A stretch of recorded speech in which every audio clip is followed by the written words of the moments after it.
જય દ્વારકાધીશ બધાને રામ રામ। તો આજે આપણે વાત કરવાની છે મગની।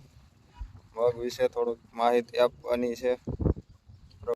તો આપણે મગ આ 25 દિવસના થઈ ગયા છે મિત્રો। આ સાલ આપણે થ્રીપનો એટેક એટલો છે ને કે નવું પાન નીકળવા જ દે એમ નથી।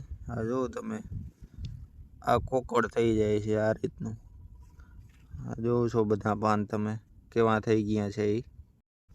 આપણે આમાં 2 વખત દવાનો રાઉન્ડ લીધો છે।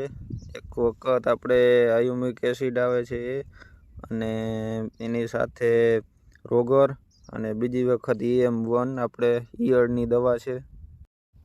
અને ખાસ મિત્રો ખરેખર આમ જોવું તો તમે આને પાણી દેજો જ નહીં। આપણે આ એક પાણી જ આમાં આપેલું છે આ મગમાં, અને 25 દિવસના થઈ ગયા છે।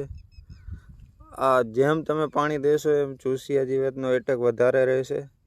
એટલે ઓછામાં ઓછા પાણી અત્યારે દો, પછી સિંગ લાગી ગયા પછી દો તો વાંધો નહીં। પણ અત્યારે ખરેખર આમાં જેટલા બને એટલા ઓછા પાણી આપો તો આપણે દવાનો ખર્ચો બચે ને કંઈક મગય સારા થઈ જાય।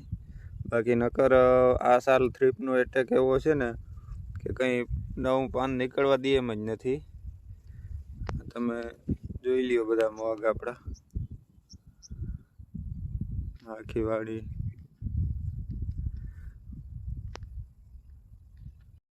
ઘણા ખેડૂતો એમ કહેતા હોય છે કે હુકાઈ ગયા મગ, હુકાઈ ગયા, આપણે પાણી દઈ દઈએ, પણ ખરેખર આને પાણીની જરૂર જ નથી અત્યારે।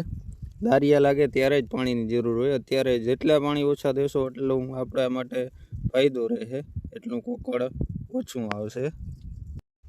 અને આવા બીજા વિડીયો જોવા માટે આપણી ચેનલને સબસ્ક્રાઈબ કરો, અને શેર કરો, અને લાઈક કરો। તો પાછા મળીએ આપણે નવા વ્લોગમાં। નવી વાત, નવો વ્લોગ। બધાને જય દ્વારકાધીશ।